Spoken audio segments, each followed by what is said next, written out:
Hello friends, and welcome to another episode of the Urban Homesteading channel. If today is your first visit with us, we want to extend to you a very warm welcome and invite you to view any of our over 520 videos that we've arranged for your convenience in playlists, as we are confident you're going to find something both entertaining and useful to watch. If you've been here before, welcome back. If today is your birthday, we want to wish you a very happy birthday.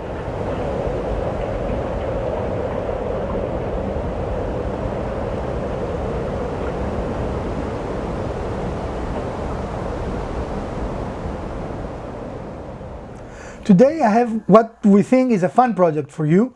It's very easy, it requires a very limited number of tools, and it is very useful for your house. We are going to make an address sign that you can put your house numbers on it, utilizing upcycle materials from our local restore.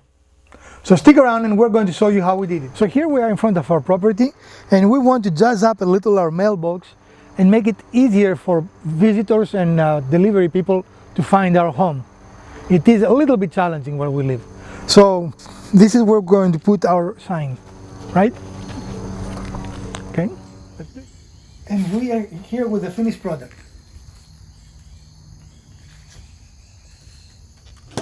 So we went to our local restore and purchased a shutter, a window shutter, right? Mm-hmm. For the very high price of $1. Bargain. And here it is, and this will be the basis of our transformation. We're going to remove the shutter mechanism here, not the shutters themselves, just the opening and closing mechanism. Right. Because we don't need it. Unless you want to do the letters on this side, and then we don't have to remove it. Anyway, we're going to give it some thought and we're going to get right back with you. Also for this project, we went and purchased some metal numbers from our local big box store. And for us, these were $4. We have an address with 4 numbers. So it's $16 for the letters, right? Mm-hmm. However, you can find them as low as 99 cents or something like that, right? Yeah, you can find plastic ones, you can find wood ones. And different styles, even metal, that they're cheaper than this. Right, big, small, all kinds of sizes. So, but even that, 16, we have $17 in the project so far. Mm-hmm. And I think that's it, right? I don't think we... Yeah, that's it. So for when you look at buying a ready-made sign, you will not find it anywhere in that price range. So we think that's still a bargain. Don't you agree? Oh, yeah. So the next step for us will be to remove the letters and the screws and put them in a little container so we have them easily accessible and we can dry fit and see how we like the thing to look, right? Yeah. Okay, let's do that.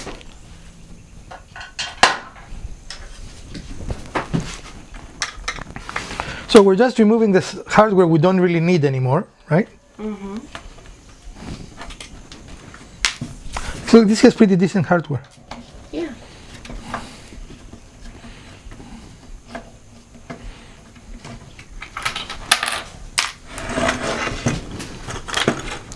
I'm not sure what I'm going to use this for, but I'm going to find something. Yeah, you can always find something to use it for. I already have a couple of ideas.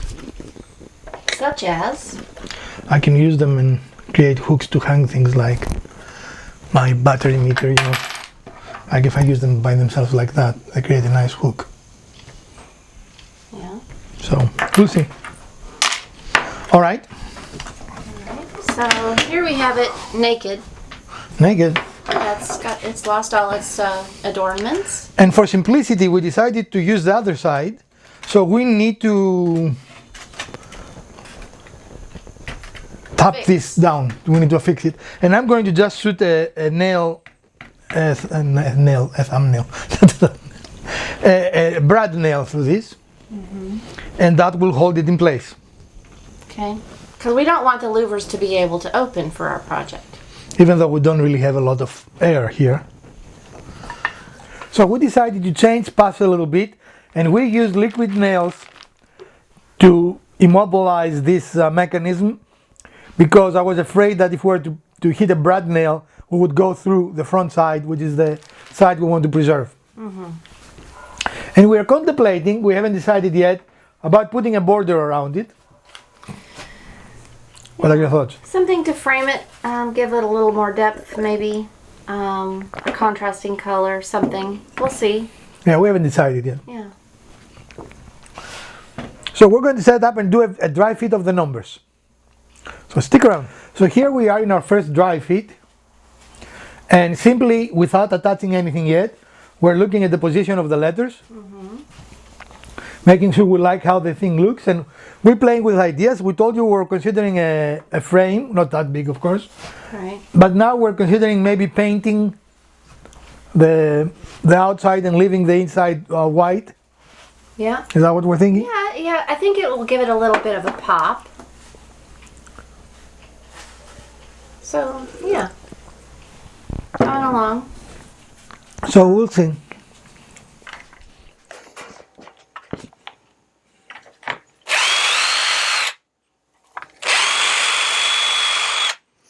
It will probably go through, Yeah. which is okay. Yeah.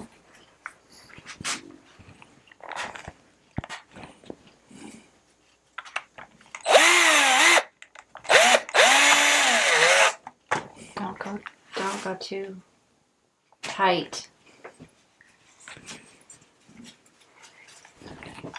Did I go too tight? You did. How did you decide that? Because now it's mashed down a little bit.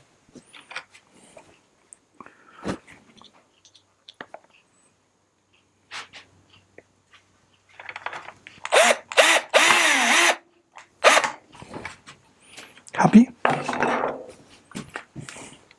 Are you happy like the hippopotamus?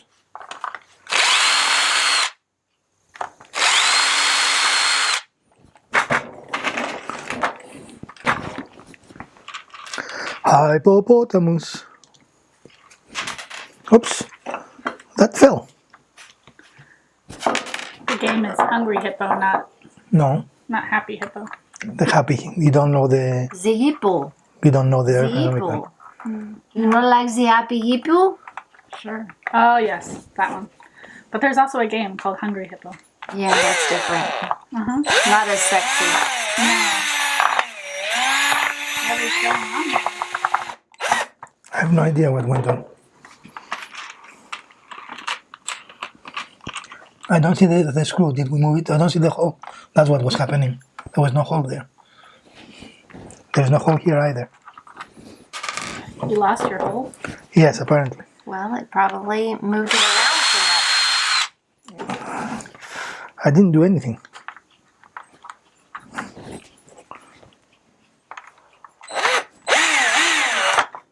There you go. Okay. Because losing a hole is bad. Wait, let me have it in the position I want it first, please. Thank you. But of course, we're not talking about. Yeah, wrong one. We are. We're bantering. Right? So why we are using a drill on this? So that we don't crack and splinter the shutter, which is a fairly fragile piece of wood. We want to make sure that the hole allows the screw to go in without cracking it. Oops, like that you mean? Like that one. Okay.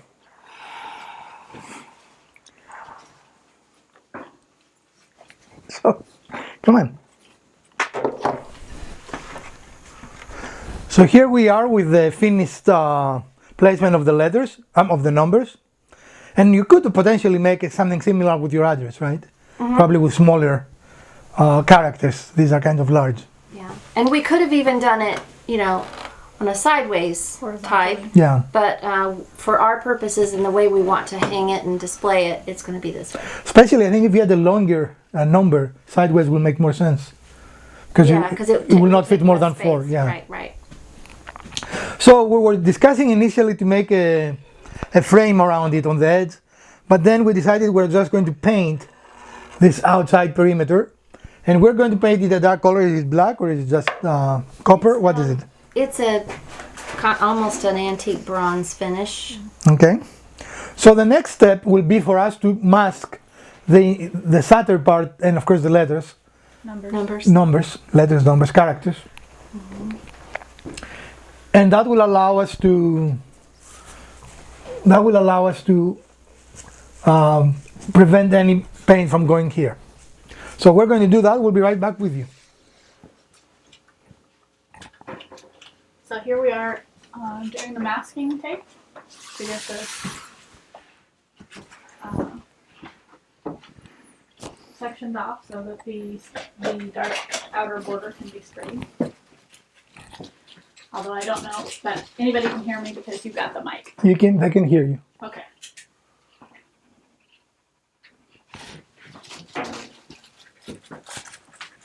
Sometimes you need more than 2 hands. Sometimes you also need a sharp end of the blade. Wow, that's helpful, right?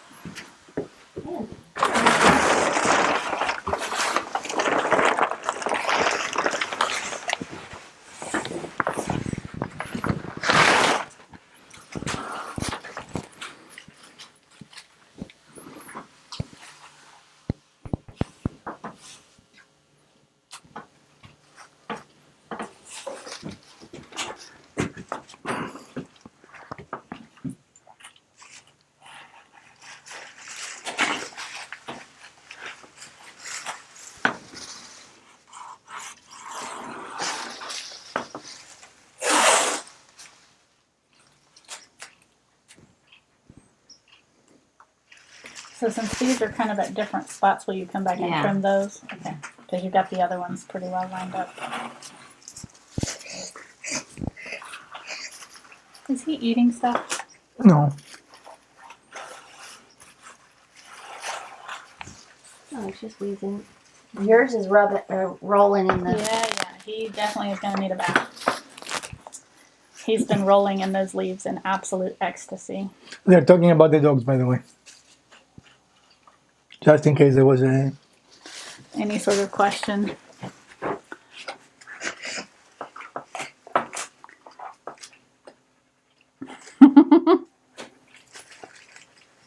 Yeah. There we go.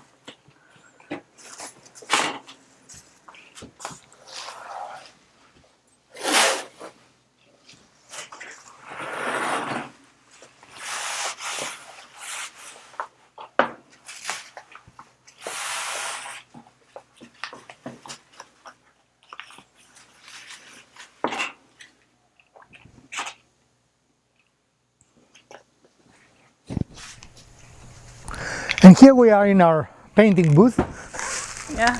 It works though, right? right? Is that our painting booth?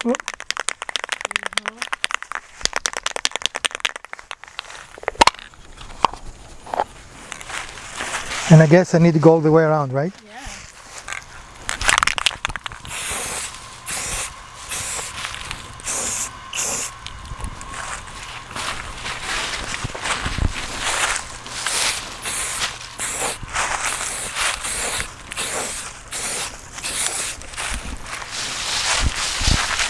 Oh, I didn't go here.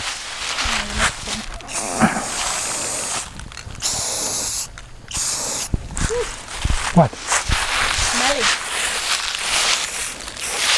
Powerful. In a way, the golden smell. Powerful smell. It's a powerful smell.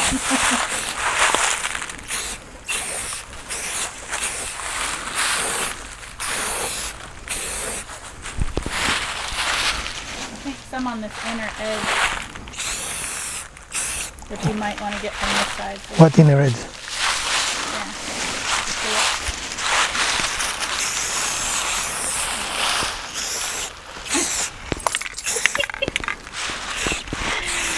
Those creatures. All right. Go right here.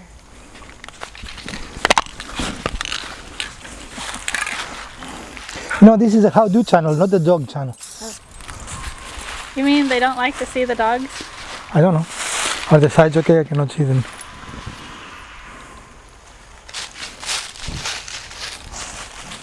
Yeah, you missed a spot over here. I missed the spot.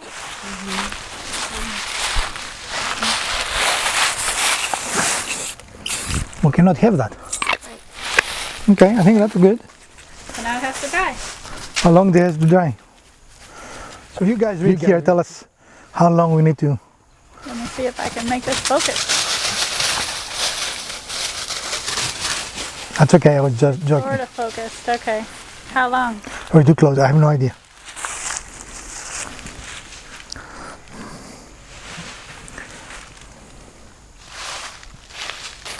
So we're using Rust-Oleum metallic finish. This is designed for wood, plastic or metal. And we're using it because it's going to have a little bit of a, what you will call this finish? It's not. Sheen. It will have a little bit of sheen, and you can see it here in our piece. And we applied 2 coats. And because the piece will be outside, we also plan to use some clear poly on it.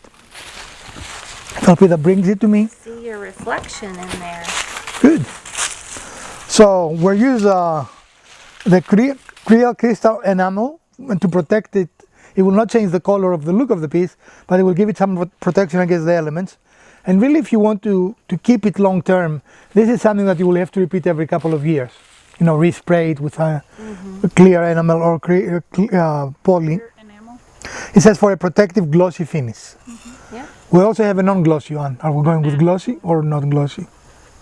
Well, it's already glossy, so why not stick with it? Okay, so we'll do that after the second coat has dried, and that takes about 20 minutes or so. 20, 30. And we're not sponsored by Rust-Oleum. We just happen to like their products. Yeah, I've used Rust-Oleum as my favorite brand for many, many years.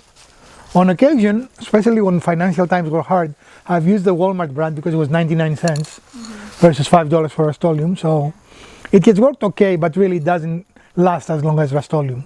Yeah. We're to be honest. And again, we are not sponsored. But Rust-Oleum, if you would like to sponsor us, Yeah, that'd be you know, cool. that would be great. We are open. And one thing I like is the wide range of colors that you can now find in most spray paint brands in the store. It's just crazy how many different shades you can buy. Well, and one of the things I like about Rust-Oleum, and I don't know, maybe all brands have it, is that you can spray in any angle. Or in the past, if you turned it, it would stop spraying. So Right. maybe every brand has it, but because I use Rust-Oleum, I know that Rust-Oleum has it, and Rust-Oleum makes a point for that. You say any angle spray. So if other brands don't have it, then Rust-Oleum does. If everyone has it, it's a great way to do fast painting using the cans. So stick around, we are on the home stretch, guys. What are we doing here? We are cutting a piece of scrap so we can use it as a backer for our number sign. I keep calling it letter, don't I? Yes, you do. So we have it in the vise. We're using the Japanese saw. One of the two. And Because I like it it. makes a nice clean cut. Yeah, the Japanese sauce makes awesome cuts. Okay, there we go. Look at that, it's almost perfect. If we want it perfect, actually we could cut it and make it perfect, but It's fine. it's not critical. So those are the 2 pieces we're going to use to give it some a support on the post. And I try to remember if this is a push or a pull saw. I think it's a pull saw. Japanese saws are either push saws or pull saws, you know. Okay. And all that means is where they cut better. Right, but it's The how the, upstroke or the downstroke. but it's also how the teeth are oriented that indicates which. Yeah, that's what defines them, but I can never remember. Well, I mean, these are tilted backwards. so I would say this is a pull saw, wouldn't you? I think so. We're too close. Okay. But anyway, I do like Western saws. I do like Japanese saws. I like all the saws. It's a tool. It is a tool. And out or you stick No. it there? On the next segment, I'll come and do the thing. So we're removing the tape, We might be. taking the sharp edge We are attempting to remove the tape. to lift it.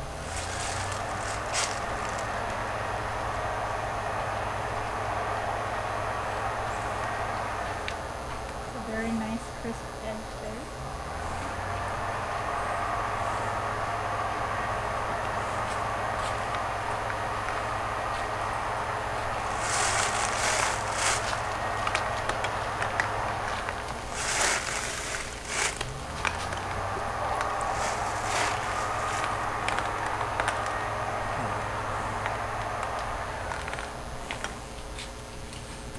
And it makes a very nice contrast, right? I think so. We did have the paint, but even if you were to buy the paint, it wouldn't drastically increase the cost of the project, right? Right. So our next step will be to actually clear coat it. And we're going to clear coat everything, right? Because we want to protect the white part and the black part. Okay. So we'll be right with you. This time we're using Krylon for our, again, we are not 100%, that's what we have, and we are cheap. But it's okay to use what you have. Absolutely. And this, of course, will not change the way the thing looks, but it will change its ability to be protected from weather. To that end, I'm going to do the sides too. And I will pay a lot of attention to the top, because that will be the most exposed to rain, right? Yeah. And I'm going to cross going downwards too. It is kind of anticlimactic, you don't see much, but it is protection, right? And actually, you do not want to seal the bottom, because if water is to seep in the wood, you want it to be able to go out, right? Are you going to do that side though? You haven't done that side.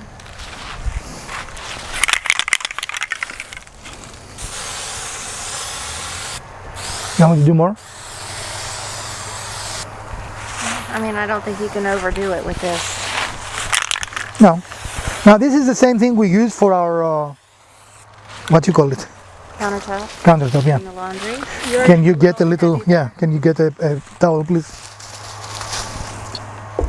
So you can see that it's got a slightly different color to it, so we know that we went a little bit heavy there. So we're going to blot it a little bit.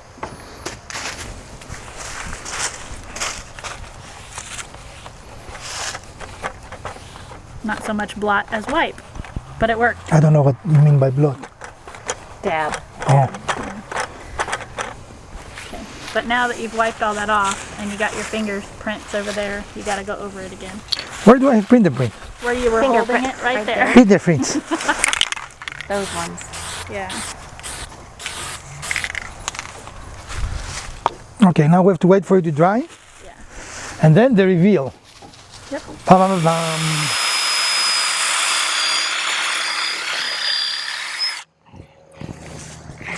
Slid down. Give me this one.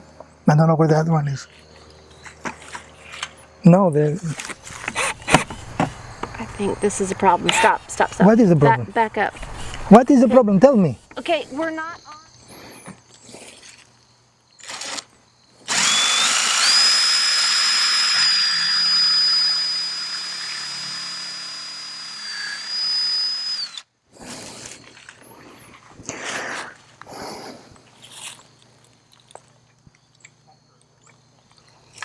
So as you can see there is a nice, even, healthy gap between our post and our sign, which is very critical in order to prevent water from accumulating between the sign and the post, which will rot the sign. The post is actually pressure treated, so we're not really concerned about it.